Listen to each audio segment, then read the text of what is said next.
What's up, everybody, wherever you may be in life's journey and however you may be listening? I'm so glad that you are here and that I get to be here with you. As I like to do from time to time, today we have one of my favorite people joining us for a conversation.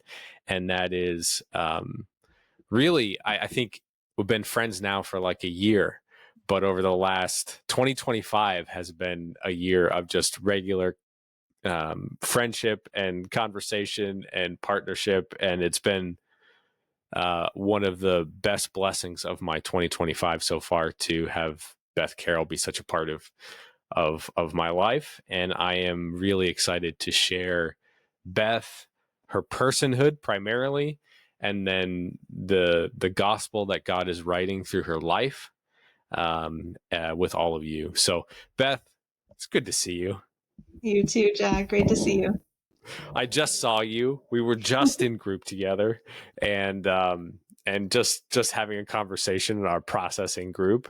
And this is like a little bit of a different processing group for us, where I'm just so amazed at the way that God has moved through you in your life, and so inspired that I absolutely have to share that with the people within the community of the Catholic Mentor. So thanks for being willing to share some of your story. Oh, of course, absolutely. And you've been a huge inspiration to me as well. Oh, thank you. Yeah. All right. So tell me, like, let's go to the beginning. Let's go to like, where did you grow up? Mm-hmm. What was your upbringing life like in terms of like family and faith? Tell me a little bit about that. Well, I am born and raised in Helena, Montana, still live here in Montana, and will probably never move. But my upbringing was, we didn't have a system of faith growing up, but we, were held to standards of like, well, don't hurt other people, don't steal, don't lie, that kind of thing, of course.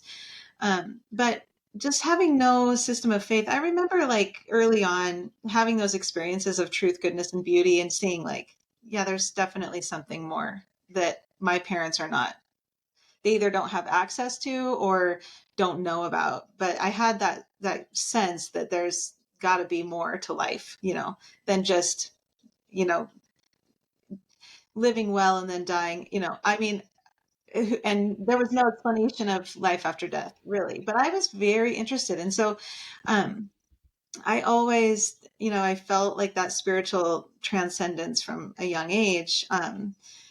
But in that, so in my early adulthood, it took the form of like, I'm going to decide whether or not fairies exist, or, like kind of witchcrafty type of things, Well, what was it like for you? Like, what is your first memory of being like, there's more to life, Mm-hmm. and there's more to what my parents are offering me? Yeah, well, I think just in actually the beauty of nature, I would feel like what I would now describe as like a spiritual consolation, where it hits you on a level, like looking at the clouds, for example, or looking at the ocean, you're like, there's more, and it penetrated my heart in a deep way. Yeah, it was interesting that you brought up like the afterlife, like what happens when you die, right? Mm-hmm. It reminded me. So probably a year and a half ago, someone that I used to work with, who's was relatively young, died suddenly, Mm-hmm. and really, really sad and heartbreaking. And uh, and Katie and I were like, we're going to go to the funeral, and we brought our kids. And so at the time, Maggie was like 2-ish, Mm-hmm. maybe a little bit, maybe closer to 2.5 than 2, and Jack was 4, and the conversation afterward, like the processing of, well, Mm-hmm. where is he? Yeah. Well, what happened? And we were at the time, they were really into Beauty and the Beast. Mm-hmm. And there's this scene where Gaston stabs the beast. Mm-hmm. And my son was really grappling with like the natural expression of masculine power. And Mm-hmm. he was like, okay, tell me about knives and swords. And this is interesting. And fighting is really interesting. And we were talking a lot about virtue and doing things that are in defense of other people, in defense of the good and all this stuff. And so he was like, okay, Dad, you're going to be a bad guy and I'm going to be a good guy and I'm going to send you to heaven. And I remember just being like, I wonder how much awareness he has to like what he's saying. Like he understands that if someone dies, they're going to go somewhere else. Like Mm-hmm. that has obviously computed. Um, and he wants good things for me. Like he wants me to go to heaven. Right. Uh, but it's like, even at the age of 5, there's a processing of Mm-hmm. death and eternity that is like good and healthy. And Yeah. my daughter wasn't old enough to really ask questions, but my son was asking questions for weeks about death and heaven and what heaven's like. So like how old do you, I would love your thoughts on that if you want to share it. Yeah. But I also am really curious about like when you think about being like, okay, there's something more and there's a sense of that. Like how old were you? Because that could have happened at 4, that could have happened at 5. Yeah, I mean, I was like about 8 years old, and I Okay. did, and that was around the time that I did see my first, my grandparent open casket at a funeral, but there was no real explanation like you're Right. providing for your son. It was just like, well, they're in heaven, and that was the end of it, um, if I were to ask. But yeah, so just the processing is really interesting. I had my daughter, she was looking at this picture of all these Dominican friars last night, and she said, she's 2, and she said, those guys are going home, Mama, you know? And it's like, Yeah. yeah, they are. They're on a mission and they're going home. And like, we're in time and space right now in the church militant. How do you explain that to a 2-year-old, right? So you just kind of have to process along with them as they grow up, Yeah. Yes. Yeah. And Yeah. teenagers have their own their own way of doing that too. Yes. Yeah. Because being together is really important to my son. He's like, Hmm. he just always wants Yeah. everybody to always be together. Yeah. Don't we? And Hmm. right. And there's like an anxiety there within him where he's like, okay, okay, so there could be a temporary period where we're not all together, but there is a way for us all to be together Hmm. forever. It's like, Yeah. yes, Hmm. yes, there is. Yeah. Yeah. And so he started, it was really interesting. He started, like he is not shy at all. So like when Katie was pregnant, he would walk up to primarily elderly women and be like, is there a baby in your belly? It's like he externally processes things. And he started going up to people and being like, who do you know who's in heaven? Hmm. Yeah. And people just being like so uncomfortable Yeah. with death and Yeah. the concept of death and like the fear around it. And he's just like, no, we should be talking about this. This should be a topic of conversation. And there's just something great about children in that way, where he's like not at all afraid of it. He's like, well, that'll suck the time when we're not together, but at least we will be together, you know? Yeah. Yeah. No, I mean, developing that sense of mission and really drawing out the gifts of the child, it starts so early. And I think that was the thing that I knew, you know, deeply, that there had to be a mission and a purpose to this side of the veil, more than I was being taught.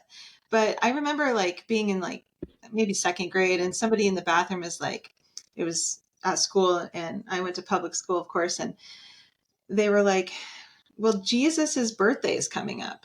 And I was like, what? And that kind of caught my interest. What? No, it's like, it's time for presents and Santa. What are you talking Right. about? So I had little seeds planted along the way, for sure. But it took my whole life falling apart for me to discover, for God to really move in my life, for him to lead me.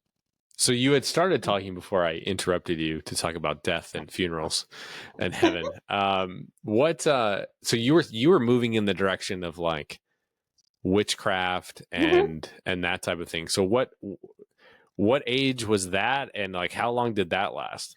Well, I mean, the magical world of a child that starts. I mean, I'm daydreaming and looking in the world for what else is out there. But when you know, it took the form of. I mean, early on, I honestly we were doing Ouija boards. My friends and I, in middle school, going to cemeteries. Not I don't know what we were doing really, but just being drawn. Uh, but then my in my teen years, I just turned to worldly things to Mm. to to grapple with adolescence and who am I, who are you. So I just turned to like a party lifestyle, really, and yeah, forgot left Yeah, it behind. one of the things that we talk a lot about is that like all parts of us are good, Hmm. right? At their core, all parts of us are good. They sometimes they um they lead us astray. They take us Hmm. down paths that aren't good. What part did you feel like was leading you toward the party lifestyle? Like what were you, as you look back on it now, like what were you really longing for that you were trying to find fulfillment Yeah, in the old phrase of sex, drugs, and rock and roll, right? Like yeah, that phrase. yeah. Well, the deepest longing of my heart was for God, but I had an antisocial part that was like it's a good part that is rebellious and wants to be wild and free, and now I'm wild and free in the Lord, and it feels all that much better, um, Yes. and it's real, and I think that, like you say, that all parts are welcome and good, and I just wanted to discover myself and discover the world, and my parents were permissive about that, so it took me down wrong pathways. I was just talking with somebody recently um about their child, and they were like, man, this kid is so strong-willed and like just does his own thing all of the time, and like I have such a hard time getting him to do things. And I was like, okay, well, what's the problem? Yeah. Right. And there is there is a challenge, there is a real challenge, there is a real problem. But one of the things we spent time on was like, do you actually want that part to exist, that Yeah. sort of rebellious, I'm willing to take on whatever consequences you give me in order to stay true to what it is I'm trying to do? Like, you don't want to rid him of that, you Right. want to help him put that part at the service of God's mission, right? Right. Right. And when I hear you talking about like rebellious and sort of being wild and free and not being strapped down, it's like, well, that's a good thing. Like Saint Joan of Arc was Yeah. really like Right. that, Saint Clare of Assisi was so like that, Hmm. and sometimes I think we forget that saints in some ways are saints because they take these qualities that in other contexts we are critical of Right. and apply them in the service of God, and he just does Yeah. something amazing with it, right? That's right. Yeah. And I mean, I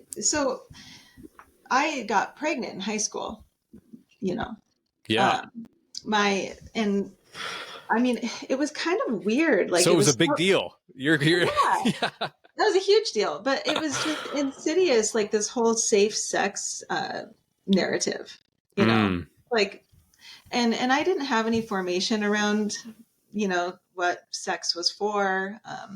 It was just I don't even really remember having a conversation with my mom. She's a wonderful woman, and I'm sure she tried to talk to me, but I don't think she knew. and she's a Mm. convert now too, actually. So it's a long story, um, but yeah, I got pregnant in high school, and my boyfriend and I at the time, we went to Planned Parenthood, and they showed us videos of how terrible it would be to keep the child. And but somebody, God used another person to speak truth into my experience, and went to my friend's house. And then that night, her mom said to me, "Well, I hear you're a mom now." And I was like, Wow. "Oh, yeah." It just resonated. Yes, I'm a mother now. So it's okay for me to accept the situation that I'm in. And again, that antisocial part was like, yeah, I can be a mom, Wow.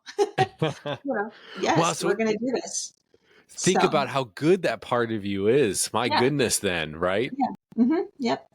Even, even buried down by, like we would talk about it in church terms, like even being buried and blocked by mortal sin and Yeah. being, in a dark place spiritually. It's hmm like that part of you hmm saved your baby Right. and Yeah. And I you. mean, and it was really hard. I mean, my husband and I, well, uh, we got married when I was 17. We lived in a trailer. I bartended at night. He went to college and played football. So we swapped schedules. It was a really hard time. And we didn't have any idea of why we were really married. Mm. We got married because we had our son, and we loved each other, but we didn't know what marriage was. And so, and we were still using contraceptives, which in my experience didn't work. Wait, so you were contracepting when you had your son? I was contracepting when I got pregnant with my first son and my second son. Wow. And so it's just a lie, and that somehow there's freedom in the pill or whatever, no, that's a lie. It detaches me from my body. I don't have any knowledge of my body or how things are working. I mean, it was just a complete lie. And unfortunately, Planned Parenthood was just blocks away from my house. And that was just what what we did, my friends and I. You went there for birth control. You Yeah. went there to consider the hmm abortion, Yep. and then your friend's mom called you a mom, Yeah. and you were Well, like, "Okay, yeah, I'm in." I'm in. But, and the thing was, is people would say, like, well, how many kids are you going to have? And it's like, I have no idea. Like, I don't know any of the answers to these big questions. What is marriage? What am I doing? Right. So we did get pregnant with another child, my second son. And then I remember 4 days after he was born, um, we were just really struggling financially. And so I said, I'm going to go get another job, because I had quit my last waitressing job and was going to take some time off with the baby. But he was 4 days old, and I went and I found this job at a high end restaurant. And um, yeah, I mean, it's really awful, some of the experiences that I had. But I ended up having an affair with my boss, and my husband and I got a divorce. Wow. hmm Like, so you had two kids. Yep. How old were you when you had the second kid? 21. So 17, you're married with one kid. You have a second kid at 21, hmm like bartending. He was in college. Yeah, we were not working on our relationship ever. I mean, we were just, yeah. And then how is it for you to be like, yeah, I had an affair and we got a divorce? Like, Yeah. what is that like for you now to say a sentence like that? Yeah. It's actually, I mean, God allowed it. I mean, at first, when I first became a Christian, I was like, felt angry. How come God would allow this for me? Like, and I felt like saying, I didn't know what I was doing. And it was like, he was like, I know.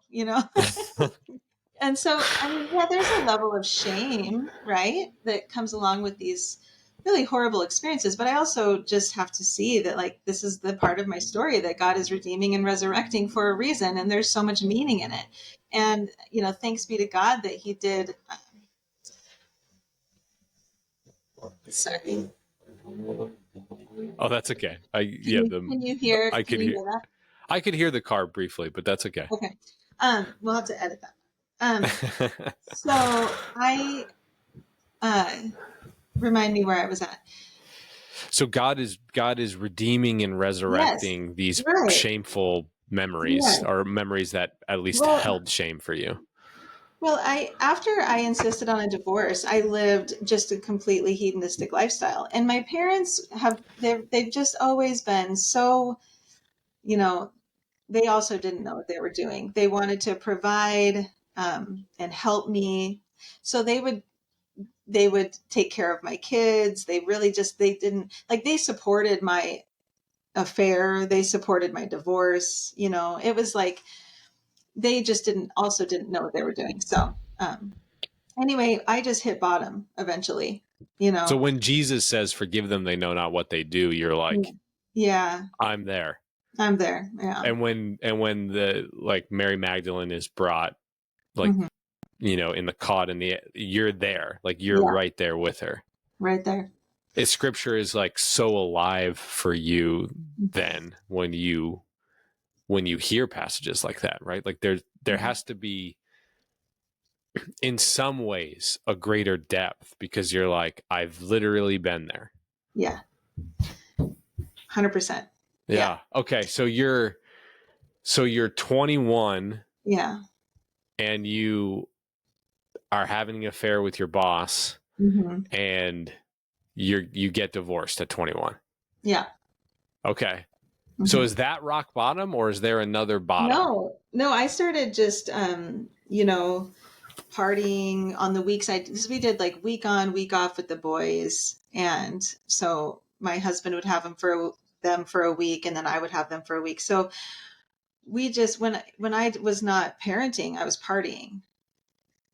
And I just, that was my rock bottom because I had what the world told me. I had everything the world told me I needed to be happy, which was, dates, all the material things I could possibly want. I mean, because my parents were very, generous and would provide that lifestyle for me, funding, paying for the house payment, all that stuff at the time. And I just was running riot. Yeah. So what happened was, I just remember there was this one night where I was like, I don't even feel like smoking weed tonight, how come, like what there's no, I was just at the end of my rope with like, music. I mean, just everything, like you say, sex, drugs, and rock and roll. It wasn't fulfilling me. I went outside and I just said my first prayer. And I was just like, God, if you're real, help me, show me. Mm. And I walked back inside my house and I looked at my bookcase. I noticed a Bible and I don't know Mm. where that was from, some hand me down. But I opened it to the book of Hebrews, did the whole like open it and see, Yeah. see what jumps out. And it was like, Mine was Job. was it? Yeah, you had a better one.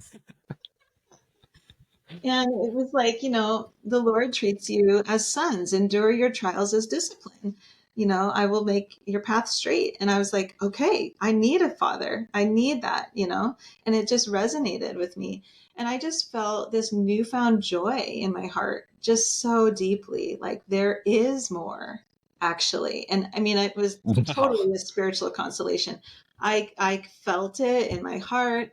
I was just full of joy, just Wow. unbelievable joy. Like, okay, this is real. He's real. And Just all by right, reading that in that context. just that, just that in itself was the seed. That was the first moment of, and it was just Wow. like this fullness in me, like I could Yeah. feel it. It was like, it was the Holy Spirit. And at the time, so there's a complicated story here because at the time I was dating a Catholic. And his mom, like a week or two after my experience, she said, well, surely you can't date this woman she told her son, because she's divorced and she's going to need to get annulment and all of these things. So I actually in my like ACDC t-shirt and mini skirt, went down to the cathedral and insisted on an answer from the Monsignor at the time, what the church had to say about the state of my marriage. Wow. And, but I mean, I did believe in God at this point, you know, but I didn't have a pathway or, you know, a system of faith in mind. And so this Monsignor, and he's still here, I love him dearly. He sat me down and he heard me out with such love and generosity. You wouldn't believe it. Like, Wow. I was definitely so irritating to him, but he was so sweet to me and kind. And he was like, well, here's the, you know, annulment paperwork, but why don't you check out RCIA, you know, on Tuesday night? Mm. And I remember like, and that was great. I was like, I want to know. I wanted to know the truth. And if there was a door open to me, I was going to walk through it and I was going to learn. And because I wanted to fight, you know, I wanted to fight. So, and I was bartending at the time. So I had to kind of like lie about where I was going on Tuesday nights because it was going to be way too many questions from my coworkers and, you know, friends at the time. But I went to the RCIA class, and the first thing I did was I opened up the catechism to find out what the church had to say about the state of souls who were not, you know, Catholic. And because I was like, well, this is going to be good because I know that if there's any condemnation, you know, that a man is doling out, then I'm out. And it was like, we actually entrust souls to the mercy of God, you know? And I was like, awesome, like this is good. And then, but then the night that they taught on the Eucharist, Jack, I mean, it was game over. Wow. And that I broke up with the guy and all that, but you know, totally game over. I mean, how did I not know about this before? Mm. Jesus Christ, body, blood, soul, and divinity. And I had to stop the class and be like, hold up. What are you saying? Mm. This actually happens? Like he's really here in the room with us, you know? And it was just weird. What was their reaction when you were like, time out? They were just willing to continue explaining, you know, and glad, I think they were glad that I was taking it seriously, you know? Mm. Yeah. Okay. So this whole time you've been referring to your first two sons' father Mm-hmm. Yes. as your husband, but Yes. where we are currently in the story, he is We're not your husband. right. Well, yeah. And so I decided, actually, you know what's really funny is, do you remember Dr. Laura Schlesinger?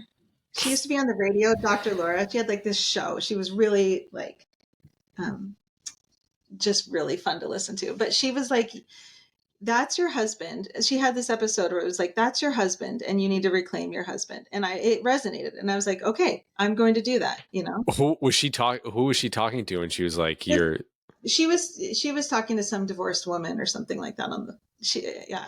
she was like, that's your husband. Go reclaim him. Yeah, and I don't even know what they were talking about more than that, but it just hit me, and I was like, yes, that's what I need to do. Also, so I just totally devoted myself to that reclamation of And so my marriage. you started pursuing Hmm. My him. husband again, and he was very scared about that, which we can talk about forgiveness and all of that, but yeah. Yeah, like what was his reaction when you were I don't know that you went, did you go up to him with like, I want to reclaim you as my husband? Like what, like I don't what know. was that like for him? You know, I can't really remember like all of the back and forth, but just that I had made up my mind and I was going to be showing him in every way possible that I wanted to restore our marriage. And so I would like make him food and bring it to his apartment or just talk to him and, you know, text with him. Actually, and then a friend of ours, he said, you know, why don't you, I'll watch the boys. Why don't you guys get together? So one night we went out and had dinner. And after that, you know, it was really, the door was open and there were so many possibilities. Yeah. Was he like, how did he get to a place where he could like not just because it's not Yeah. just forgiveness. It was just like Mm-mm. forgiveness and I Trust. can trust you again. How Hmm. did that happen? It's still going on. And it's been 24 years, 22 years of, What do you mean by that? It's still going well, on. because it takes, there, like we talked about before, there are parts of us. I mean, he has wounds from that time of me having an affair. And so a part of him is definitely still wounded by that and has to continue to say, like, okay, like if I say, hey, I'm going to go out with my friends to dinner, a part of him is like saying, can I trust that's what you're doing?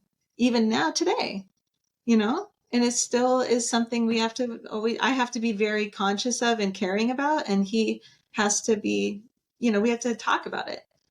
Yeah. Yeah. So let's talk about that. Let's talk about forgiveness. Let's lean into forgiveness here for a moment Yeah. because there's two themes here that I kind of want to dig into. And the first one is like the there's a hope that we have that we can be like, I forgive you, and then it's over. Mm-hmm.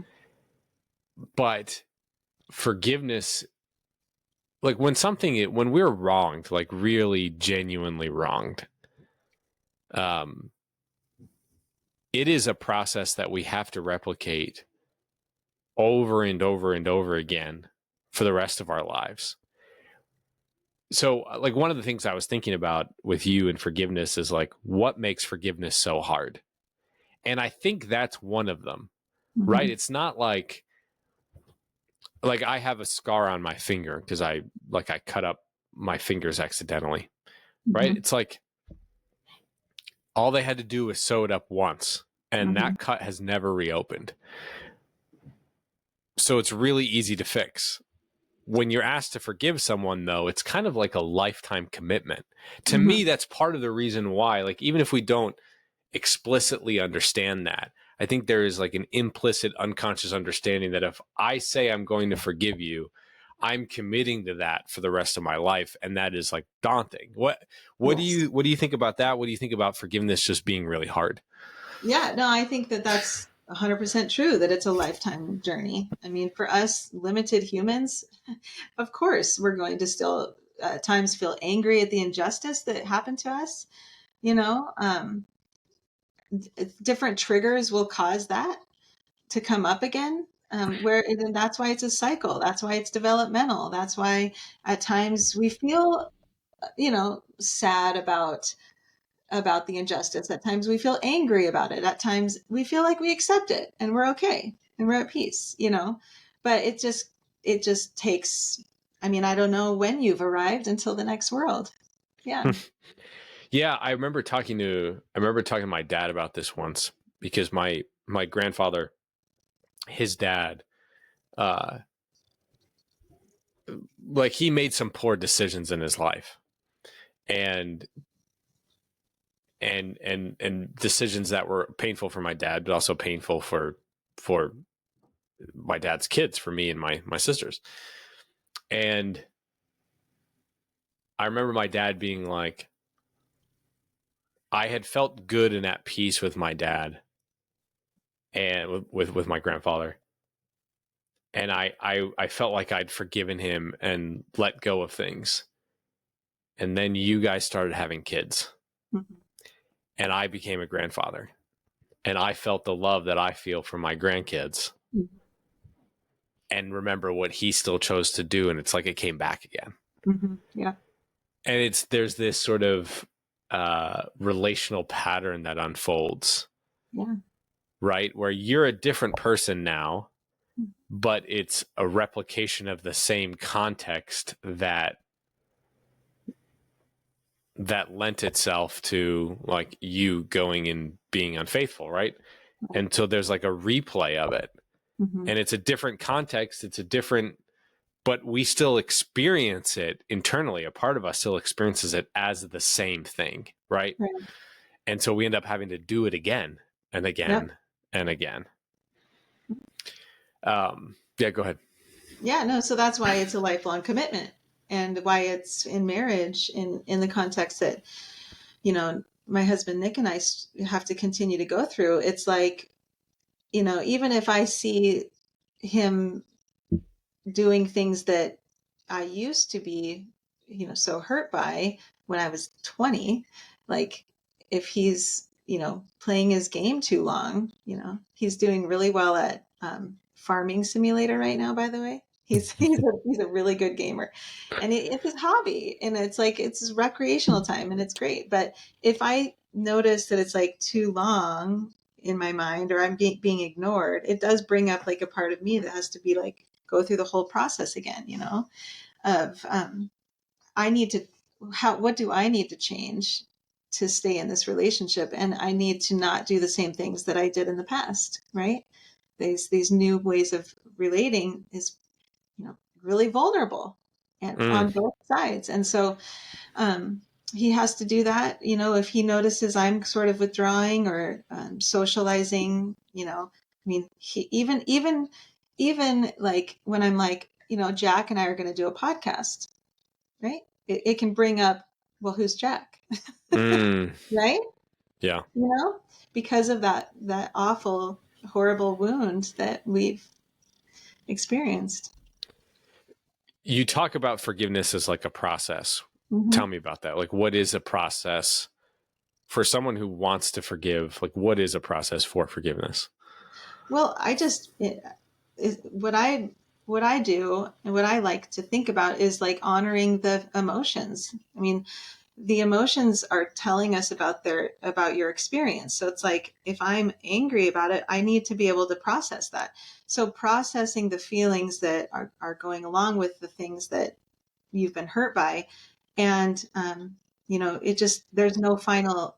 I mean, there is finally acceptance sometimes, I think, with forgiveness, but it's like you have to feel that anger at the injustice. There's validity to that. Like we have to sit with that. We have to sit with the injustice and sit with the anger. Yeah. You know. I think one of the hardest things to do, or at least our tendency is to go in one direction or the other, Hmm. which is to experience the anger, to recognize the fact that it's valid, and then hold on to it for Right. dear life, Yeah. almost as if it's going to protect us from ever being hurt like that ever again. Hmm. Or there's a desire to be in relationship with the other person Hmm. to the point where there's an invalidation of the emotion, and we're like, I don't even want to think about it because I want to be in Hmm. relationship with this person. I want to be at peace with this person. Yeah. And what you're talking about is like, well, there's a process, Hmm. um, or at least, like the way St. John Paul II would talk about it is that mercy and forgiveness is an expression of God's love. And if it is an expression of love, Hmm. if at the core of forgiveness is love, then something that's necessary for love is freedom. Hmm. And so you can't actually be free to forgive Right. unless you validate and acknowledge the injustice and the emotion that you feel Right. as a first step, and then taking the second step toward um, being like, I am not going to let this anger rule me. Right. I'm going to choose something higher Right. freely, which is Hmm. to love. Right. Yeah, and it's an action for sure. And there are times where we just have to like really weep with Jesus over how awful it is, the things that have happened to us, right? And then continue to make that act from a place of freedom, is the goal, right? That we can have enough self knowledge, but we need to have, in order to have that self knowledge, we have to sit with the truth of our experiences and see how it's affected us, you know, and then we can possess ourselves enough to make an act of a free gift of ourselves. So there's something that people will talk about with forgiveness lately that that it, bother is too strong of a word, but it's more Mhm. like I've wanted to jump in. And so I keep hearing a lot of the time, especially when in accompanying people, Mhm. where there'll be something like, I got to remember that forgiveness is for me. Like Hmm. forgiveness is really for me. And, and when I forgive, I set myself free, and that's what I need to focus in on. Hmm. And look, there is a real truth to that, where unforgiveness, it's that old phrase of like, unforgiveness is like drinking poison and expecting the other person to die, right? There's a bitterness and a resentment and a corruption of the self that occurs when you withhold forgiveness. Um, but forgiveness isn't just for you. Mm-mm. Like when you make a gift of mercy to another person, it does impact the other person. So, as a Mhm. receiver of miraculous mercy, Yeah. like how has forgiveness changed you? Like when your husband forgave you and was like, "Yeah, Yeah. I'll like let's restore." Like, what was that like? It was the best thing ever. I mean, it was the best thing that I could have ever hoped for. And there've been, 8 more kids that came from that. Mm, Um, yeah. So it's just been, and it's incredible. And it is so true that like when you give yourself away, and in that is that act of forgiveness, that it ends up being, I think that's where that strand of truth comes in. Like it is for you in that sense that you're only free when you actually doing what you ought to do. So if like I'm giving you my life and my commitment of forgiveness, of love, then I am becoming who I'm meant to become, right? And so it does fulfill that deep desire that we have to, yeah, to do God's will. what has been the difference for you in trying to forgive yourself for Yeah. having done that? Yeah. And Well, I what's think, different between yeah. self-forgiveness and forgiveness of other people? Yeah. Well, I think that, I just continue to have to work through that when parts of me are um, being, critical or trying to sit in the shame or the embarrassment of what I've done. Where I just have to do, it's the same process. Like I know I feel angry about that too, along with my inner critic. I know I feel angry that I did that, Mm, and so extending that forgiveness, to all of the parts of me that are holding to those wounds and burdens, and then helping them feel like, you know, that they have compassion and love in me, um, with me, then I've just noticed that everybody, all of my, the parts of me feel more loved and more understood, So yeah, it's the same kind of process. It comes up, things come up. hmm. Hmm. Yeah, self-forgiveness can be really hard in that because it can be insulated. Yeah. Um, and it can feel sort of secluded, as opposed to Oh like yeah. when someone comes to you and they're like, I forgive you. It's like, oh, Yeah. you know? Well, that's Um, why confession is so amazing, right? I mean, yes. and why mentorship and spiritual direction and good friendship is so good. It says to you, you're still lovable. Yeah. Yep. Like you're not beyond Hmm. love. You've not made choices beyond that. And that's also like, if we take the opposite side of things, it's popular in modern parlance to classify sin, or to define sin as missing the mark. Yeah. And it's like it's an archery term. And that just it doesn't even touch the surface Hmm. of communicating the reality of sin, and why that word is certainly off-putting to many people, Hmm. but why it's so important to have a word that describes the consequences of of selfish, immoral Hmm. actions. Because sin isn't just missing the mark. If we're thinking about it in archery terms, it's like shooting an arrow. Not only do you miss the target, but you pierce someone else, and the Mm-hmm. arrow goes through them and comes all the way back and pierces you. Right. It's like, that's what sin is. Yeah. And that's what you experienced, right? Like, it wrecked Yeah. you. Yeah, go ahead. And it leaves you dead, right? It So kills you. Yes. Yes, it kills you. Yes. it's all for nothing. It's like I was seeking, what was I seeking? And then what did I get? Nothing. God is not there in that. Yeah.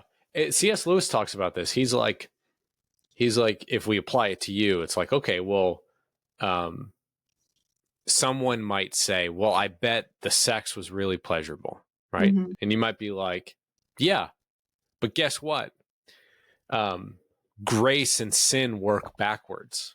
Hell and heaven work backwards. This is what C.S. Lewis talks about. He's like, people who are in heaven will say, I've always been in heaven, because the grace of heaven has a way of going back and Yeah. redeeming and restoring even the worst moments of your life, to the point where it was like everything was a breadcrumb on the journey to eternal happiness with God.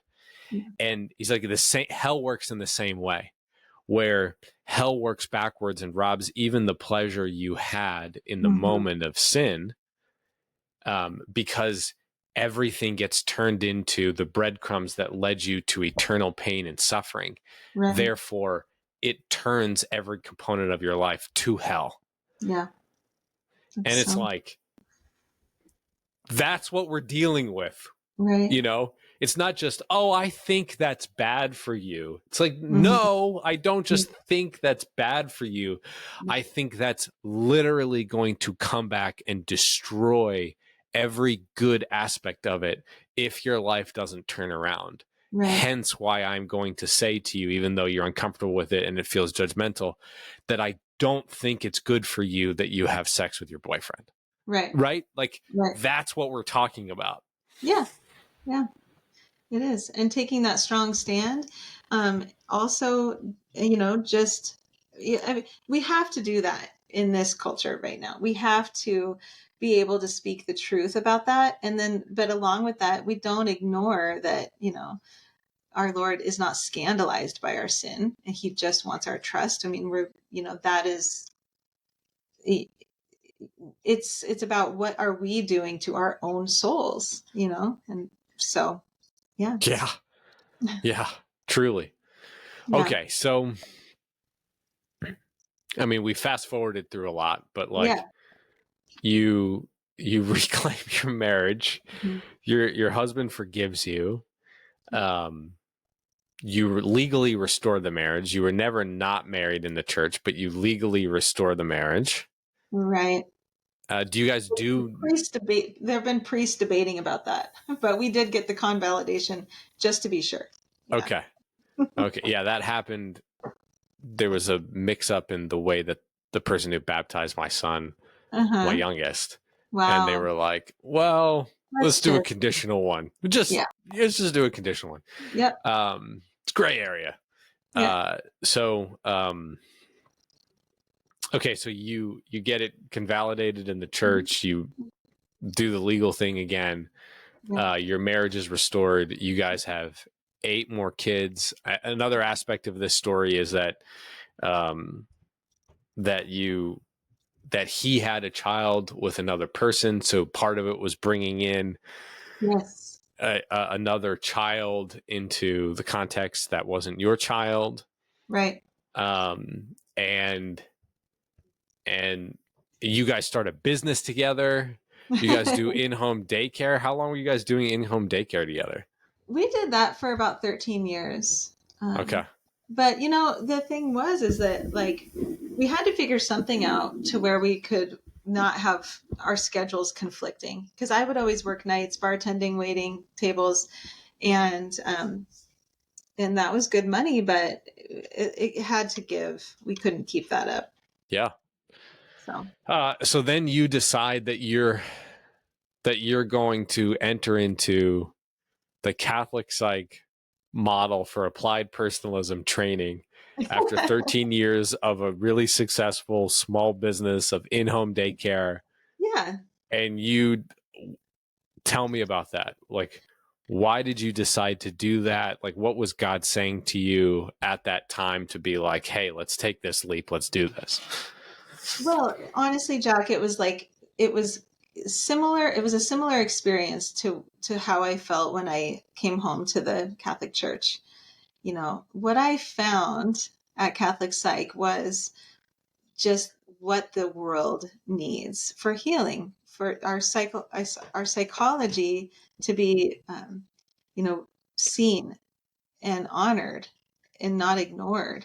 And Hmm. um, I just found truth at Catholic Psych, goodness and beauty, and wonderful people, and JP2, and all of you. I mean, it's just, you know, obviously, there's the story of why I ever found Catholic Psych in the first place. Mm-hmm. That is, you know, a deeply tragic story. My second son, had joined the army, and he died from suicide over 2 years ago. And I did not feel like I could accompany my young adults already. You know, as they started to grow up, and my teenagers too, as they started to get older, like I just didn't know how to reach their hearts on this level. I mean, there were some problems within my own psychology, and parts of me that were driving the bus a lot of the time, from my own school of love, that made it so hard for me to parent these kids as they got older. I mean, parenting for me when my kids were little was simple, right? They're so easy. They're so easy and beautiful and easy and fun. And it's like, it's easy to empathize. It's easy to insist, you know, that they behave. But when they get older, it's just so challenging. And so when he died, I had people telling me, well, you know, surely you need to go to therapy. And I was like, no. I mean, because I was already going through, I mean, our Lord just held me up through that whole uh, tragedy. It really, he was just so ever present to me. And my faith was not shaken at all. In fact, it was deepened, you know. Um, but because there's a part of me that's like, all right, well, I better, so that people think I'm doing it right, let me just reach out for therapy. Um, and the person I reached out to said, well, I'm full, but you should check out Catholic Psych. So I did, and I got a mentor, and I realized that I was there in an angry state, because I didn't buy into it, you know. But I learned so much. And, you know, you know, the mentor that I had at the time, he was beautiful, just what I needed. And that was the open door that led me to Catholic Psych. And then over the next year, my healing, you know, was just tremendous through really just the integrated app, that community. And then once I discovered that there was a program that Dr. Greg was developing to train people, I just started praying and discerning for that too. And it made sense for me. It really felt good. And I'm able to now, you know, parent in a way with confidence, you know? So, thank you for sharing all that. For those of you who are wanting to dive more deeply into this particular topic around your son dying by suicide, there's going to be another one where we just, we talk about this one in particular, Mm-hmm. because it deserves its own space and its time, and Yeah. Beth has been gracious to be willing to do that. Yeah. So as I press forward in this, I just want us all to hold space for um, just an unfathomable tragedy like that, and just having such brotherly love and care for you, like just wanting to, anytime you mention it, like just wanting to sit in that space and be like, Mm-hmm. okay, like how is Yeah. this just a move past Well, moment or whatever, and yeah. yeah. Well, it's so it's so awful. And as a parent, it's actually the thing that you fear probably most would happen to your kids, right? I mean, death is one thing, but the complication of death by suicide and all of the factors around his death and all of that, you know, his age, it makes it so complicated and so hard to fathom. It's so hard. I feel like God, people, people say, how do you even do that? How do you even live now? And it's like, yeah, God, God's grace. Yeah, I had, I mean, you've gotten to know me well enough now that like I pretty much always have something to say, Mm-hmm. and if good, bad, or whatever. Yeah.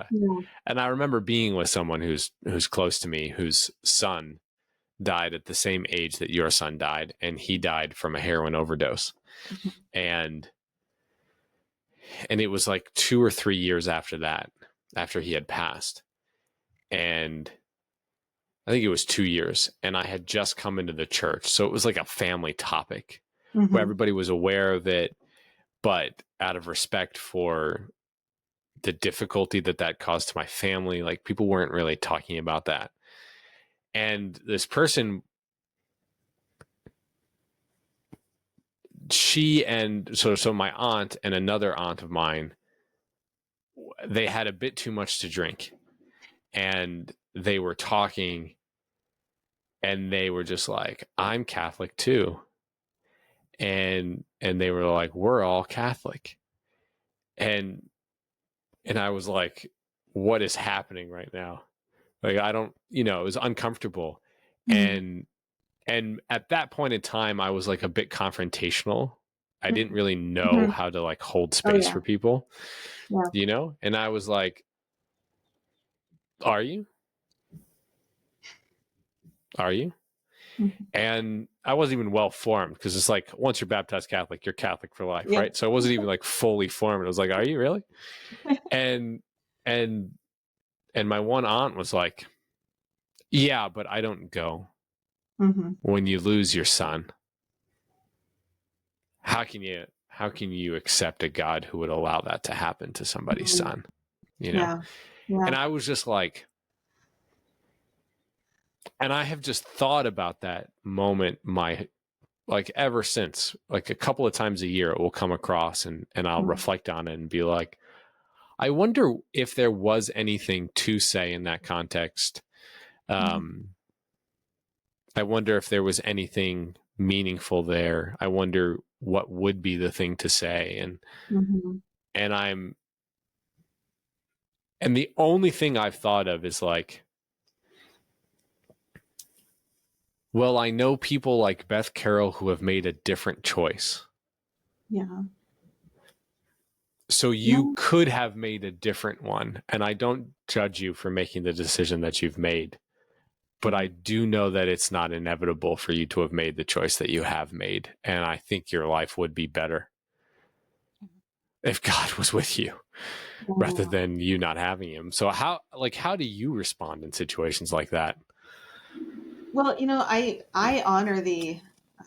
really honor the experience they're having around that, because it's the same kind of process as we're talking about with forgiveness. Like, you have to be able to talk to God about how you feel about how this happened to you. Yeah. And it's like, I would just sit in the adoration chapel and like totally beg and cry and be angry with, and do this process with God. How it was just so decimating.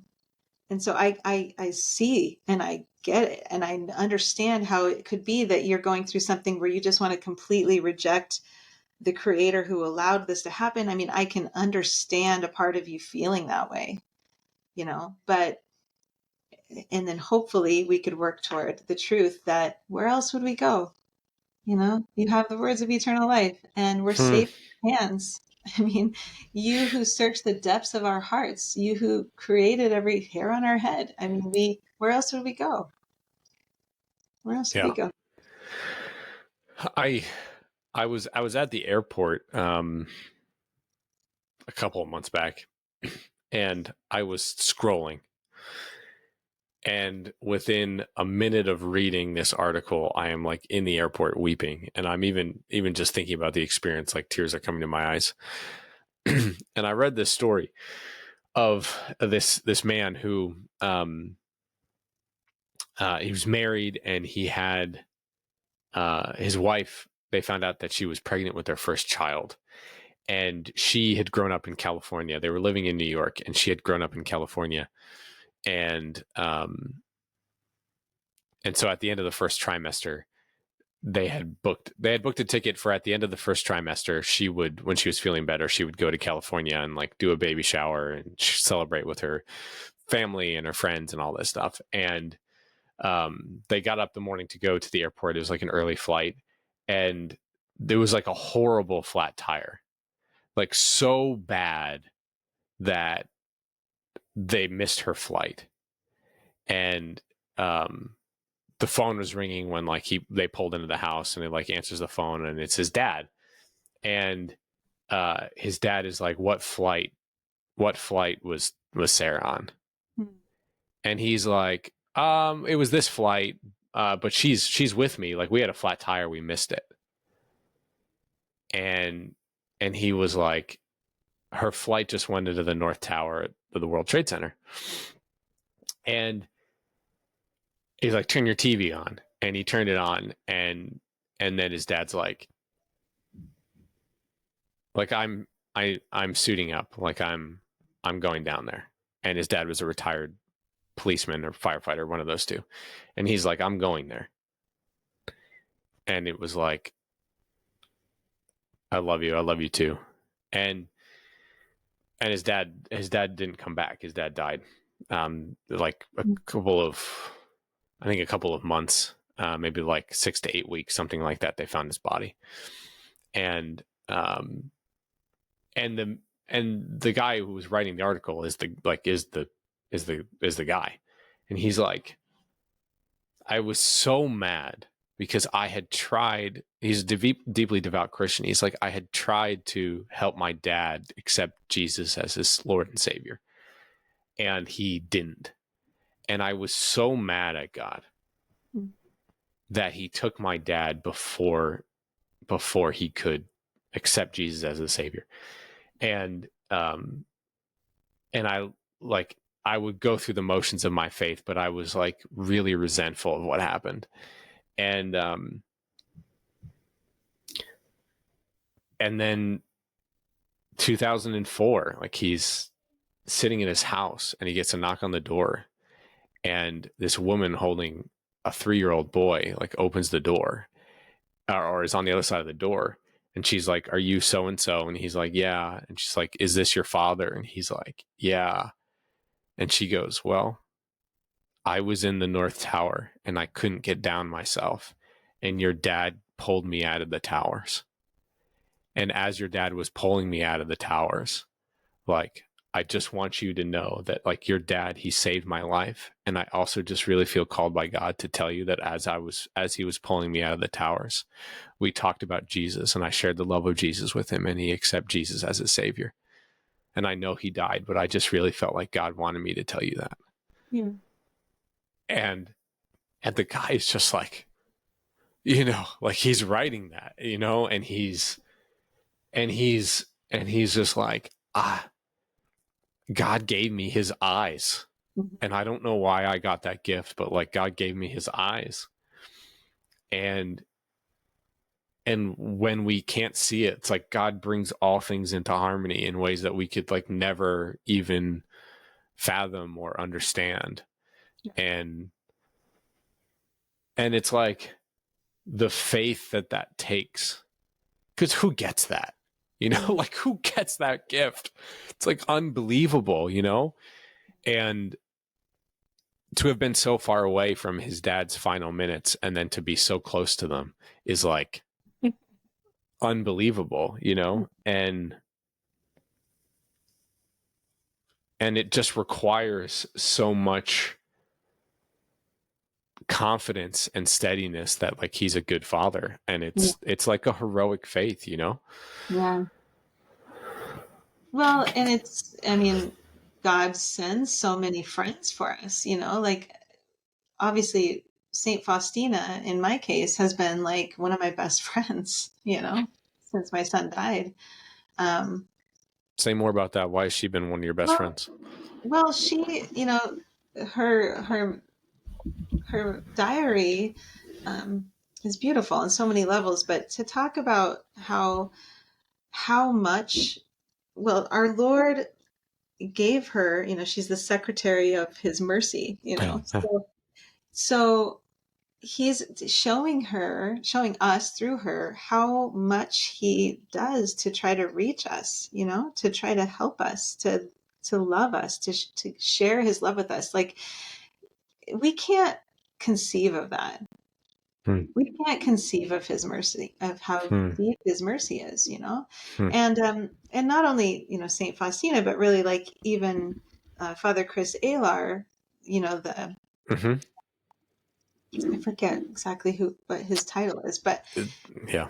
yeah, and he, his own grandmother, his story about his own grandmother dying from suicide, and how we're still in time and space with a mission, right? So what we do, who we pray for, how we live matters, and Hmm. can be helpful for people who've died in the past. Hmm. Um, yeah, it's just and just I just have had so many signal graces from Our Lady, who promises that she will send them. um, Yeah, the I want to hear more about you and mentorship. I also like yeah. there's just I remember being in my youth group, like the youth group that I was leading, and they all came in and they were all like really off. And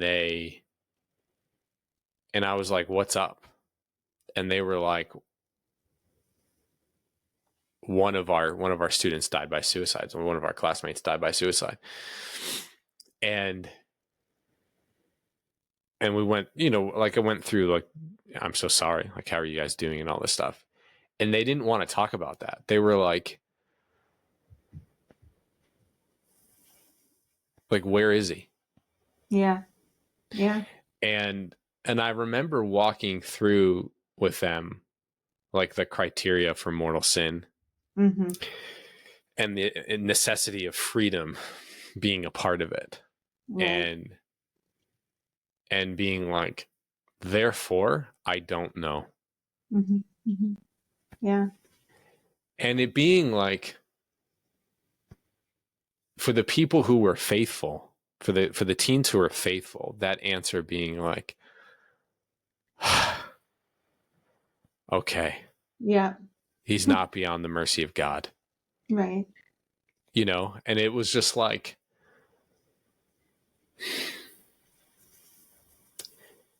tragically beautiful, Yeah. for us to be like, when it comes to beyond death, we Mhm. do not know anything. We Yeah. don't know. We know there's heaven, hell, and judgment. Yeah. Yeah. That's what we know. And that God is in charge of all of those things. And so Yeah. that's what we know. Yeah. Tell me about mentorship for you. Like, how have you changed since you've become a mentor? Like, I'm sure there's a lot of things, but like, what's one in particular that changed you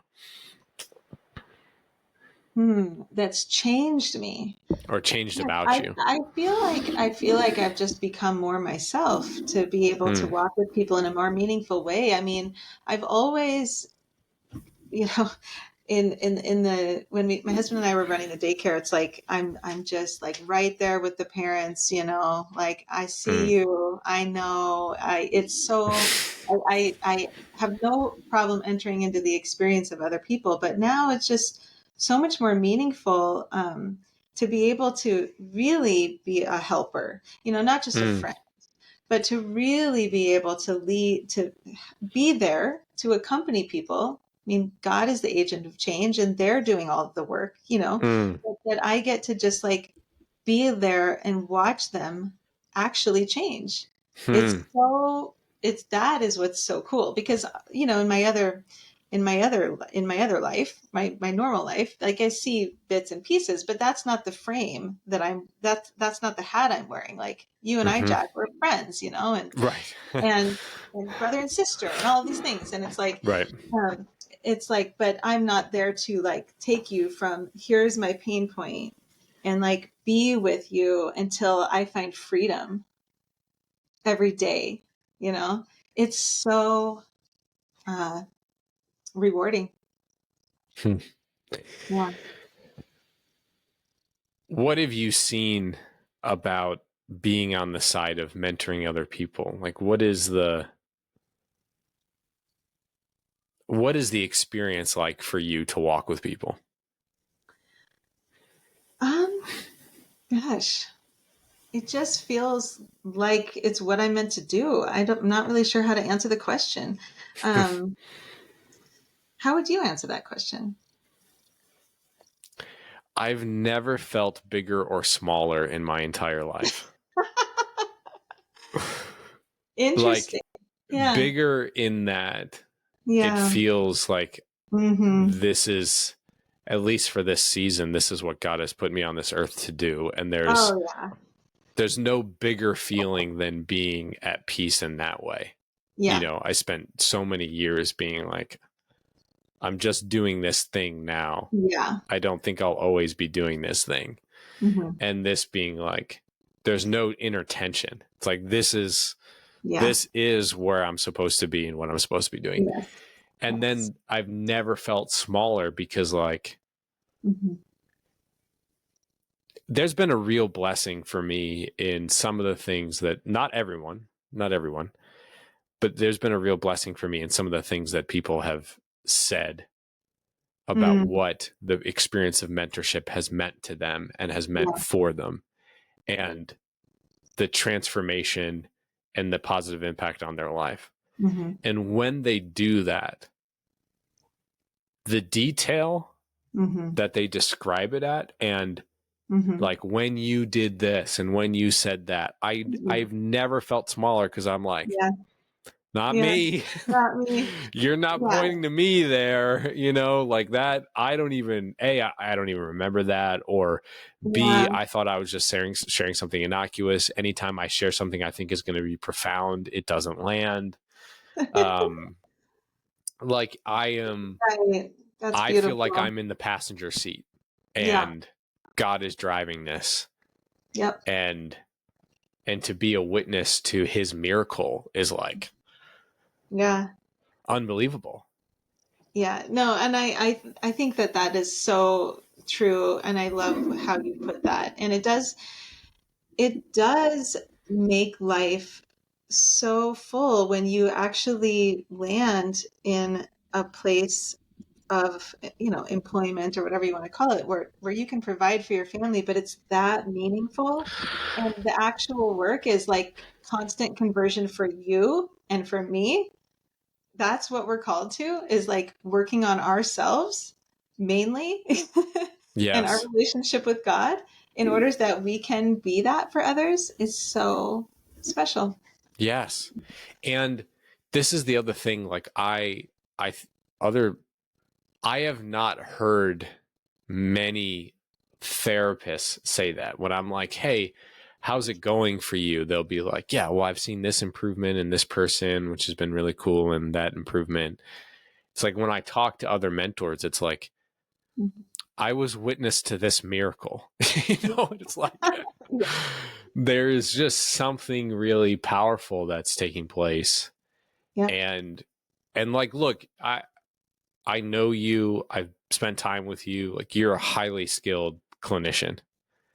And it's not like you're not active and a participant in it. And like I know that God using using me, that grace builds on nature and that He's building on my nature, and I am a part of the process.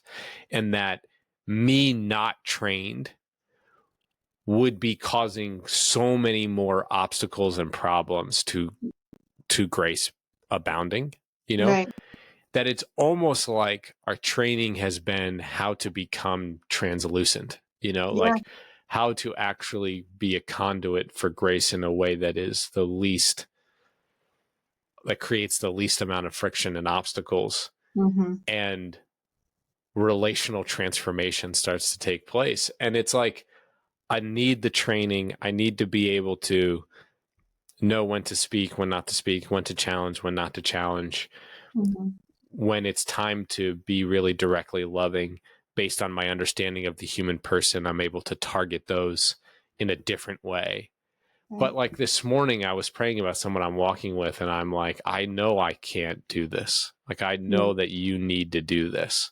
Yeah. This one is like, there's no cognitive Mm-hmm. jujitsu I'm going to be able to do here that like accomplishes this. Like, this is you reminding me that like I cannot do this without you. So like, I need you to be really present there. Yeah. That is just different, you know, like it's Yeah. just different. Well, I So want to powerful. wrap up here. Yeah. And I just want to share with our, with the Catholic mentor community that, um, I'm really excited to announce to you that, uh, Beth is joining, the Catholic mentor community in a more direct capacity. Oftentimes I will get requests where people will want to, um, work with me, and it's either not the right timing, or I'm not necessarily the right fit, uh, or even hearing that like, well, I think if there was a female on your list, I would have reached out, you know, or you know, if there was somebody else's story that I resonated with, maybe I would have responded. And me being really excited and grateful that, you will be seeing more of Beth, and that through the Catholic Mentor, Beth is available for you to work with, for you to have her accompany you in the season of life. Maybe it's a season of forgiveness. Maybe it's a season of significant suffering in your life that you feel like you need to draw meaning from. Maybe you're really angry because of the suffering, and you're like, well, talk to me about the anger, Beth, because like I'm feeling it right now. Please do. Please do. There's just a special grace that follows Beth around that I really wanted to share with the Catholic Mentor community. So thank you for agreeing to being part of it and sharing your story, with our community. And I'm grateful to have you be more of a formal face rather than, um, just in the background of people reaching out to me and me being like, I actually think there's someone else for you, that type of thing. So really appreciate you. Yeah. Well, thank you for the opportunity, Jack, and I look forward to it. All right. God bless you all. And always remember that you were made to do hard things. Amen.